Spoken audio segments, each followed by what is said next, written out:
बिस्मिल्लाहिर्रहमानिर्रहीम। मैं हूं नवीस सती और अब आज बात करेंगे जो इस वक्त ताज़ा तरीन सूरत हाल चल रही है। एक तरफ पंजाब में अदम एतमाद का सिलसिला कहाँ तक पहुँचा है। बात अब हो रही है आज़ाद कश्मीर में भी कि बल्दियाती इलेक्शन के बाद अदम एतमाद की बात की जा रही है, और साथ साथ अगर हम देखें तो सिंध और इस्लामाबाद के बल्दियाती इलेक्शन जो है वो मुलतवी हो चुके हैं। सिंध का 7वीं मरतबा मुलतवी करने के लिए ख़त लिखा गया है इलेक्शन कमीशन को कि सिंध हुकूमत बल्दियाती इलेक्शन नहीं करवाना चाहती, और इसी तरह इस्लामाबाद की सूरत हाल वो भी आपके सामने है।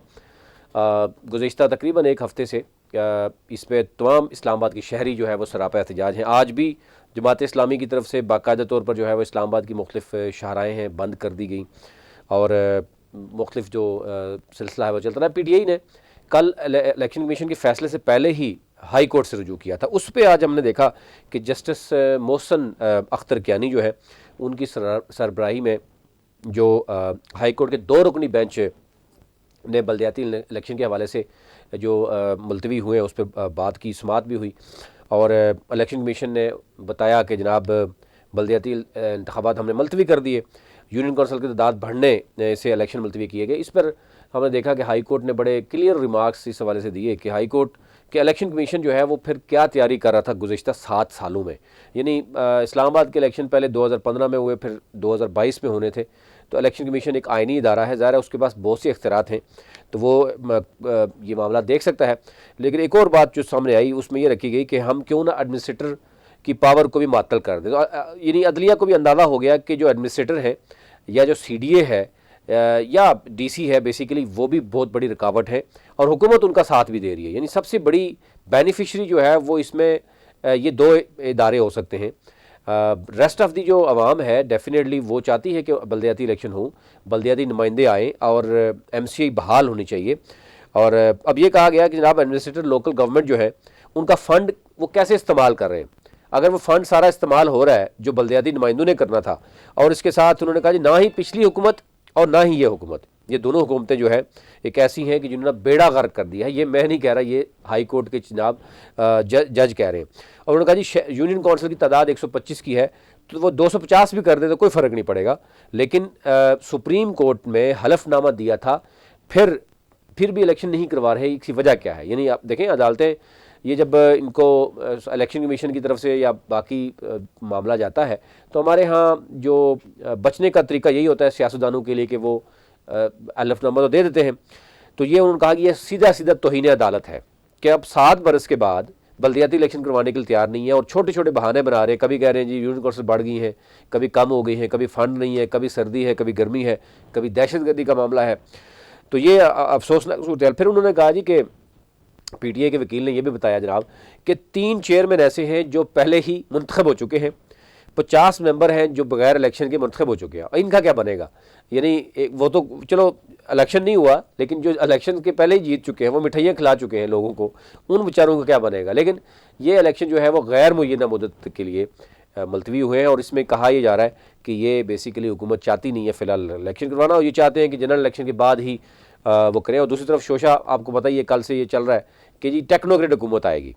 यानी अभी जो है वो PDM जो है वो मुकम्मल तौर पर फेल हो चुकी है। मुल्क की मईशत जो इस वक्त कहा जा रहा है कि प्रैक्टिकली तो डिफ़ाल्ट हो चुका है मुल्क, क्योंकि शहबाज शरीफ साहब कल पूछ रहे थे ना कि डिफ़ाल्ट के उर्दू में क्या मतलब होता है, तो फिर उन्होंने बताया गया दिवालिया हो चुके हैं।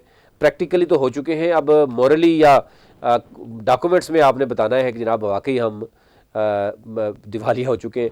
और इसके साथ साथ जो है वो टेक्नोक्रेट की जो हुकूमत आएगी तो 1-2 साल वो रहेगी, तो शायद आप समझ रहे हैं टेक्नोक्रेट को गवर्नमेंट भी कभी मामला देख सकती है।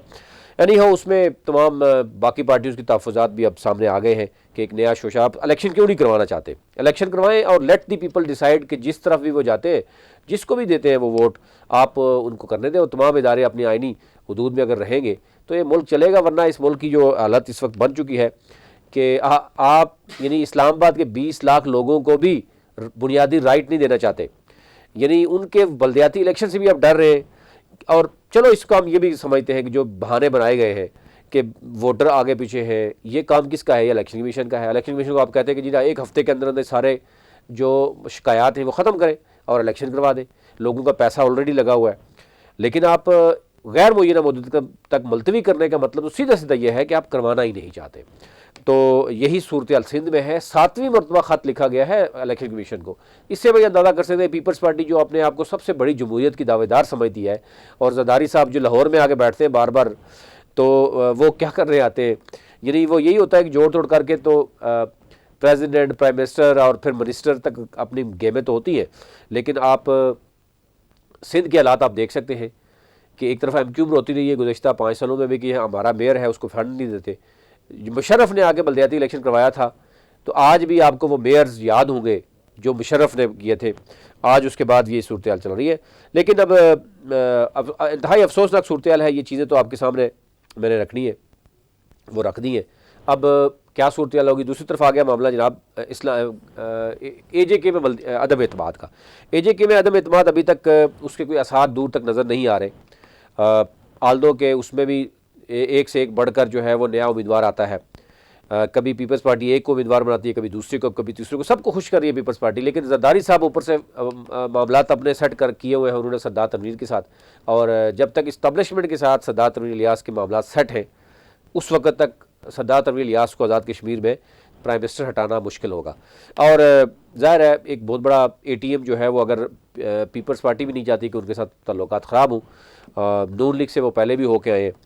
साथ साथ खान साहब ने भी कहा है कि मुझे भी नज़दीक इलेक्शन होते हुए नज़र नहीं आ रहे, और टेक्नोक्रेट का जो ये बात कर रहे हैं और पॉलिटिकल इंजीनियरिंग जो कर रहे हैं, ये उसके उन्होंने कहा जी के नताइज अच्छे नहीं होंगे। लेकिन अब देखना ये होगा कि क्या इसकी सूरत हाल सामने आएगी। फिर इसके साथ साथ PTI ने आज इस्तीफ़े देने थे, इस्तीफ़े देने के लिए गट्ठे जाना था, स्पीकर से मुलाकात करनी थी, आज वो नहीं गए। अब मामला कल पर रख दिया कि कल हम जाएंगे। लेट्स सी, जो भी ये चीज़ें सामने आती हैं वो तो आपका आएंगी। लेकिन अब सागडार साहब भी कहते हैं कि सियासी गेम स्कोरिंग करके पाकिस्तानी मईशत को नुकसान पहुँचाया गया, यानी सब कुछ 3.5 सालों में ही हुआ है। उससे पहले जो कुछ हुआ है, उसके बाद जो कुछ हुआ है, वो जो है उस पर बात नहीं करने जा रहे।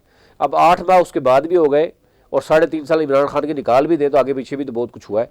तो ये चीज़ें तो हमारी ब्लेम गेम दोनों तरफ से है। 3.5 साल शायद खान ने भी चीज़ें भूल के माइशत पे दरपेश जो चैलेंजेस थे उस पर ज़्यादा देख रहा था, तो अब वो कोविड और बाकी चीज़ें भी आल्दो के इशू रहा है, लेकिन वो इतना बड़ा मसला नहीं बनना था।